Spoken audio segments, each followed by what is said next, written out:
তো গাইস প্রথমে রিল দেখো, তারপরে এই ভিডিওর কিছু ফানি কমেন্ট পড়বো। শখের মানুষ ত্যাগ করেছি বস, তাই তো আমার কাছে দুটো গার্লফ্রেন্ড আছে। তোর কাছে কি আছে বাড়া? কি আরে বলুন। তোর কাছে দুটো গার্লফ্রেন্ড আছে, তোর কাছে কি আছে বাড়া?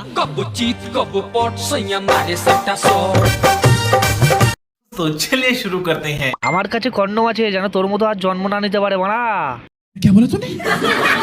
আমার কাছে তোর বাপের বিছি আছে।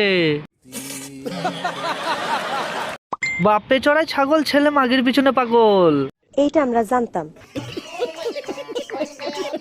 আমার কাছে বিষের বোতল, এই ভিডিওটা দেখার পর আমি মরে যাবো মারা। আমাদের কি সারা জীবন হাত দিয়ে কাজ করতে হবে? তুই পন মারাগা। আমার কাছে মারা আছে তোর মুখে মোথার জন্য।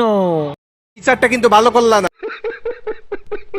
রেন্ডিঘাটা থেকে 100 টাকায় দুটো মেয়ে ভাড়া করে গাঁড় পাকামো করছিস? তুই কি বললি?